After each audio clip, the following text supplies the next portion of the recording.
Assalamualaikum warahmatullahi wabarakatuh. Wassalatu wassalamu ala asyrafil anbiya'i wal mursalin wa ala alihi wa sahbihi ajma'in. Amma ba'du, yang saya hormati dosen pengampu psikologi pendidikan dan pembelajaran, yaitu Bu Fika Anjana MPD.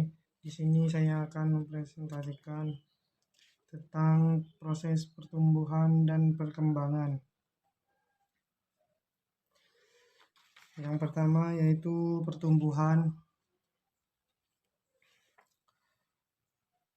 Pertumbuhan merupakan suatu proses bertambahnya jumlah sel tubuh suatu organisme yang disertai dengan bertambahnya ukuran, berat, serta tinggi yang bersifat invisible dan tidak dapat kembali ke semula. Yang kedua yaitu perkembangan. Perkembangan merupakan kemampuan atau skill, struktur, dan fungsi tubuh yang lebih kompleks dan pada teratur dapat diramalkan sebagai hasil dari proses pematangan. Herlock tahun 90 menyatakan bahwa perkembangan sebagai rangkaian prospektif yang terjadi dan akibat prospektif kematangan dan pengalaman. Hasan tahun 2006 menyatakan perkembangan berarti segala perubahan kualitatif dan kuantitatif yang menyertai pertumbuhan dan proses kegiatan kematangan manusia.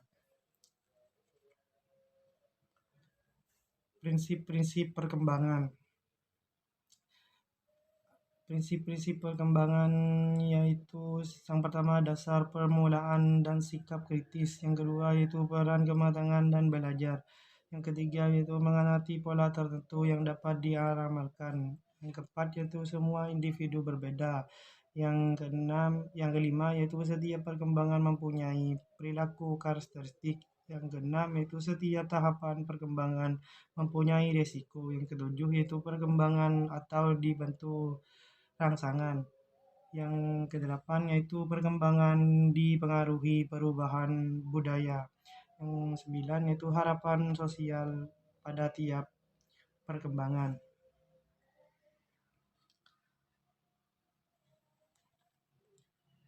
Yang teori-teori perkembangan. Teori yang pertama yaitu teori mentalisme yaitu menyatakan ditemukannya lingkungan. Teori ini dikemukakan oleh filsuf Inggris John Locke. John dikenal dengan istilah ambarista, meja lilin putih. Locke mengaku kalau individu memiliki temperamen yang berbeda, namun secara keseluruhan lingkup menganlah yang berbentuk jiwa. Pada saat jiwa dan kondisi lunak, yaitu pada usia dini, anak-anak mudah didik menurut kemauan dan dirinya. Lingkungan berbentuk jiwa anak-anak melalui proses asosialisasi dua gagasan yang muncul bersama-sama. Repetisi, melakukan suatu berkali-kali, imitasi, peniruan, dan reward dan pesenikat penghargaan hukuman. Yang kedua yaitu naturalisme.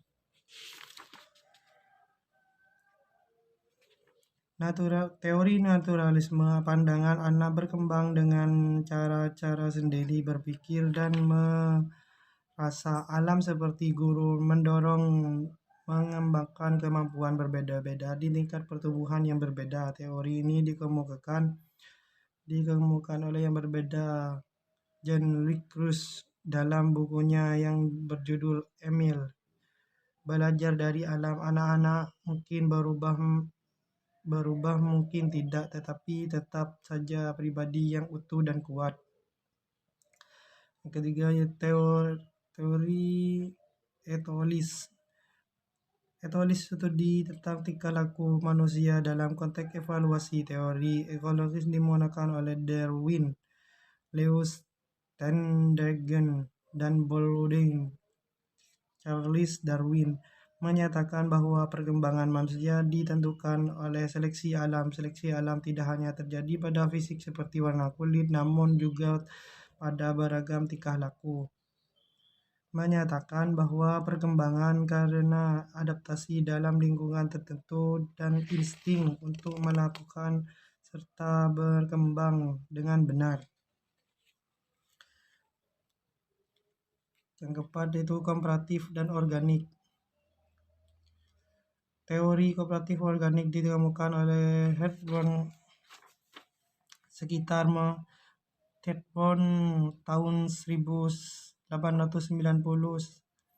menyatakan bahwa perkembangan tidak sekedar mengacu pada peningkatan ukuran, tetapi perkembangan mengacu pada perubahan-perubahan dan struktur yang didapat definisi menurut prinsip organik menyatakan kapanpun perubahan berlangsung, dia langkah maju kondisi yang relatif memiliki banyak perbedaan menuju kondisi yang berbeda dan integrasi berkhasiat semakin tinggi. Yang kelima yaitu perkembangan kognitif. Teori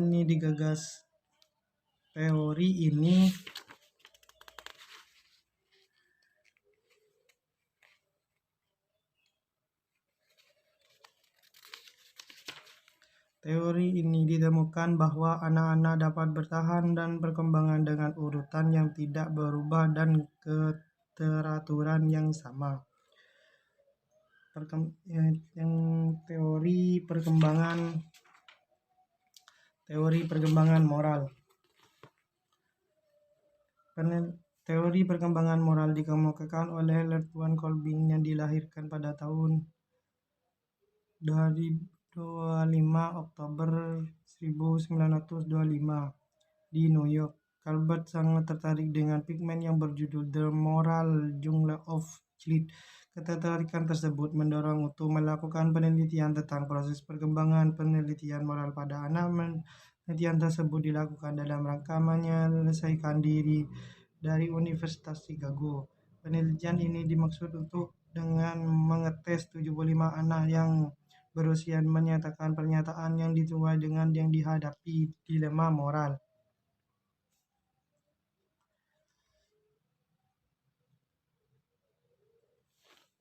Misal seorang suami harus mencuri obat dari toko obat untuk istrinya yang sedang sakit karena tidak dapat memiliki uang yang cukup untuk berobat tersebut.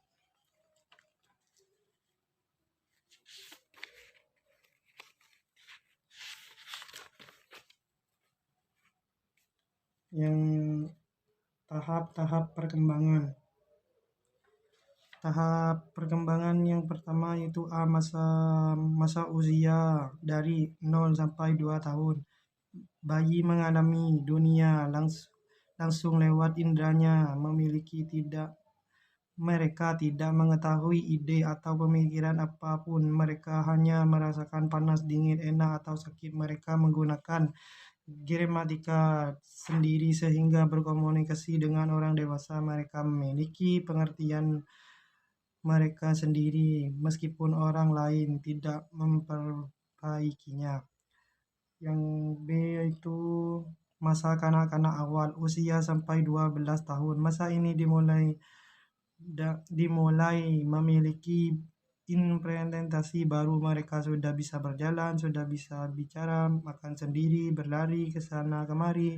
Anak masih melekat pada yang konkret. Mereka belum mampu memahami hal-hal yang bersifat abstrak. Pemikiran masih terbatas, hanya bersifat rasional dan operasional konkret. Masa kanak-kanak akhir, usia 12 sampai 15 tahun. Masa interaksi dari masa dewasa. Masa dari anak ke dewasa. Anak berada pada tahap prasosional,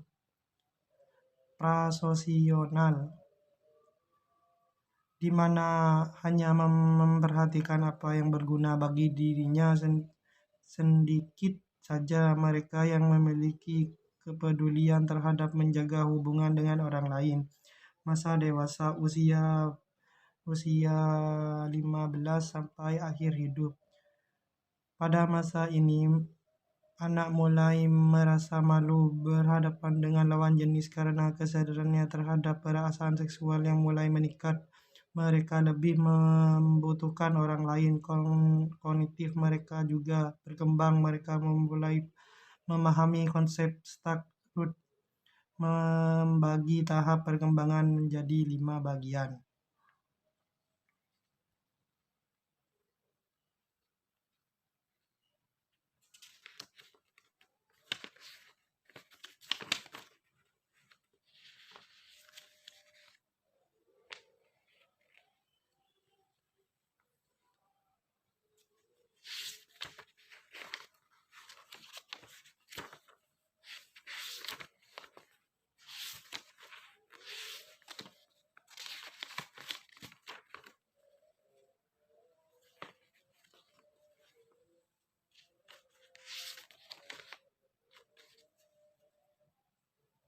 Sekian dari presentasi saya. Apabila ada salah kata maupun kalimat yang kurang berkenan, mohon maaf yang sebesar-besarnya. Wabillahi taufiq walhidayah waridho walinayah. Assalamualaikum warahmatullahi wabarakatuh.